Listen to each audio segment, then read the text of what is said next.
ఈ కారంచేడు ఉద్యమం 40 సంవత్సరాల సందర్భమైనటువంటి ఈ ఘటన మేము చెప్పుకోవడానికి మాకు ఈ అవకాశం ఇచ్చినందుకు పద్మారావు గారికి ప్రత్యేక ధన్యవాదాలు చెప్తూ పిడికిలు బిగించాడు.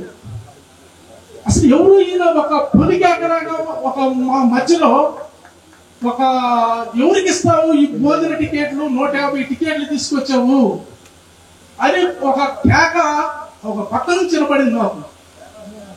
ఆ కేకే వద్దు, మాకు టికెట్లు కాదు, ఎవరైతే నిందితులుగా ఉన్నారో, ఎవరైతే ముఖ్యంగా ఈయన చంపి రకంగా శవాలుగా పడేశారో వాళ్ళని అరెస్ట్ చేయండి, వాళ్ళని అరెస్ట్ చేస్తేనే మాకు, అంతేగాని నువ్వు భోజన టికెట్లు తీసుకొచ్చి భోజనాలు పెట్టాలకు మాకు ఎలా పెట్టాలో భోజనం నాకు తెలుసు, ముందు వాళ్ళని అరెస్ట్ చేయండి అని కలెక్టర్ గారిని జూలై 17వ తారీఖు రాత్రిపూట నిలదీసినటువంటి పద్మారావు గారు.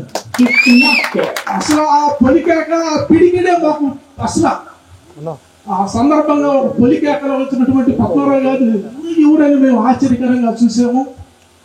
ఆయన నినాదమే ఆ 7 నెలలు ఒకే కుండ భోజనం. చర్చి కాంపౌండ్ లో అప్పుడు పద్మారావు గారు ఎవరైతే నాయకుడిగా నిలబడి ఆ కేకేసాడో ఆ కేకకి ఆ ప్రాంతంలో ఉన్నటువంటి ముఖ్య పేట నాయకులు ఉన్నారు. మరి విక్టర్ సాంసన్ గారు కానీ ఇంకా తదితర నాయకులు సరకాల దేవత రాజశేఖర్ కానీ ఇంకా ఎంతో మంది నిలబడ్డారు, యాత్మానందరావు గారు కానీ.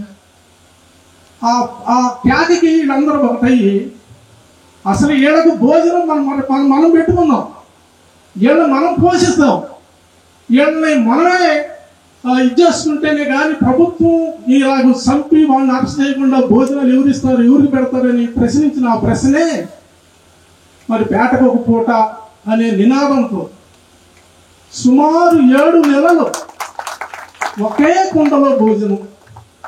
ఆయన దార్శికత ఎట్లా ఉందంటే వాస్తవంగా ఒక శిబిరం, లోదన చర్చి కాడ నుంచి బయటకు రావడం, అక్కడ దేవుని మందిరం ఆలయాలు జరగడం, లోదరం చర్చి తర్వాత లోదరం ఇంజనీర్ కాలేజీ కూడా, ఆ కాలేజీలో ఒక 5 రోజులు సెంటర్ ఇవ్వటం, అక్కడ భోజనాలు ఏర్పాటు చేయటం.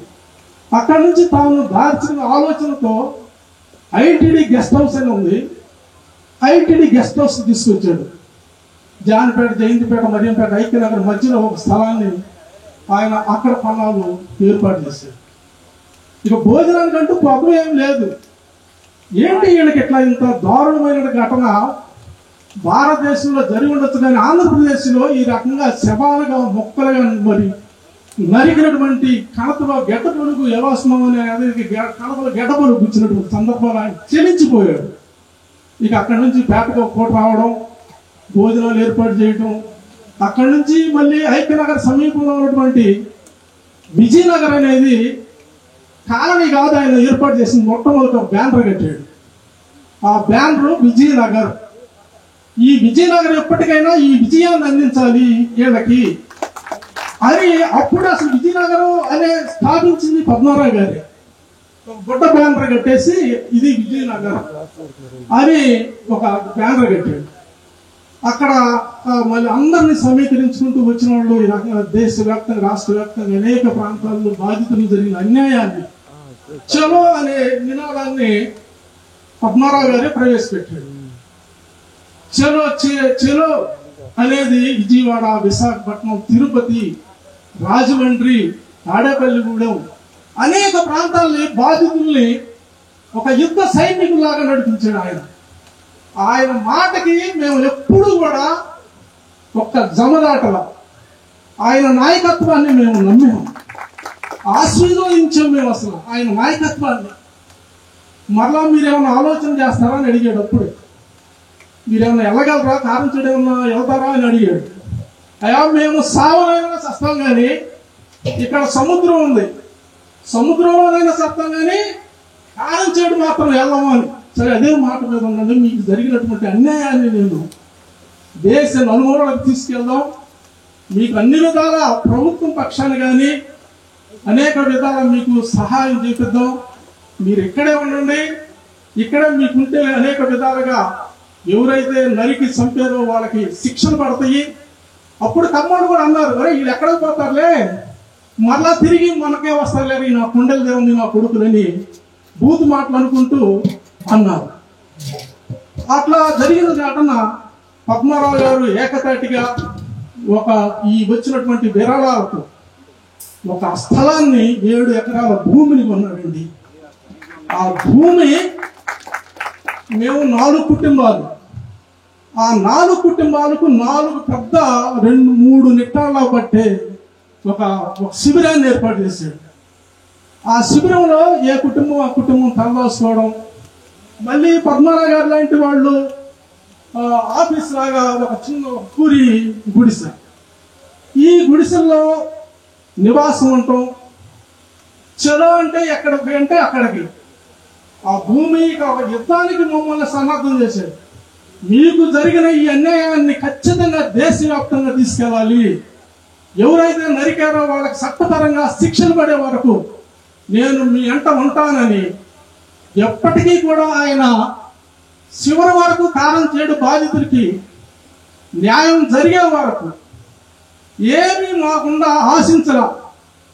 మాతోనే ఇసుక ప్రాంతం అది, ఆ ఇసుకలో పండుకొని తన బిడ్డలు వదినమ్మ అప్పుడు సృజన చేతన్ వీళ్ళు పిల్లలండి, పిల్లలతో పసిపాపలతో వీళ్ళు ఉంటాం అక్కడ, మాతో కలిసి భోజనం చేయటం, అందరమీ కూడా కలిసి ఈ ఉద్యమాన్ని కత్తి పద్మారావు గారు ఈ చివరి వరకు వీళ్ళు ఎప్పటికీ చేజారకుండా మమ్మల్ని కాపాడుతూ ఈ 7 నెలలు ఒకే కుండలో భోజనం అంటే అసలు ఎంతో గొప్ప విషయం అన్నమాట.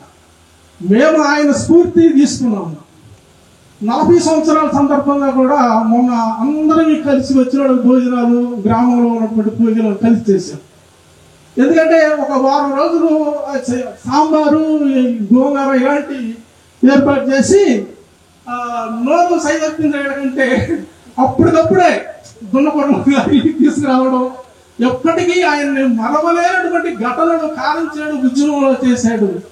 ఆయన చెప్పుకుంటూ పోతే ఇంకా చాలా చెప్పాల్సిన విషయాలు ఉన్నాయి కనుక ఈ సందర్భంగా ఆయన ఏమి ఇసుక రేణు ముక్కు కూడా ఆశించకుండా బాధితుల పక్షాన చివరి వరకు న్యాయం జరిగే వరకు ఆయన పోరాటాన్ని మేము ఇప్పుడు 33 యవ్వన కాలం అయింది. వాస్తవంగా అసలు లగెత్తుతూ అనేక విధాలుగా మరి రాజమండ్రిలో నాసా కింద అరెస్ట్ అవడం, ఇంకూరులో అరెస్ట్ అవడం, అనేక ప్రాంతాల్లో మా కోసం అరెస్ట్ అవడం, తన జీవితాన్ని త్యాగం చేశాడని ఈ సందర్భంగా తెలియజేస్తా ఉన్నాం.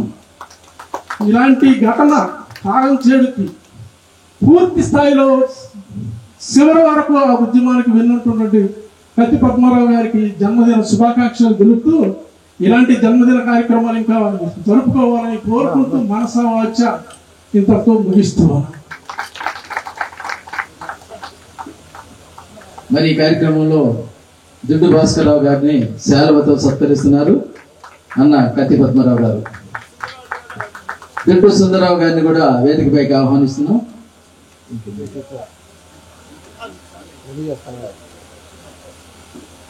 మరి ఈ సందర్భంగా పంగురు ప్రసాద్ గారు నెల్లూరు నుంచి వచ్చారు. మరి ఈరోజు ఈ కార్యక్రమంలో శాలువతో సత్కరిస్తున్నారు. వారికి అభినందన.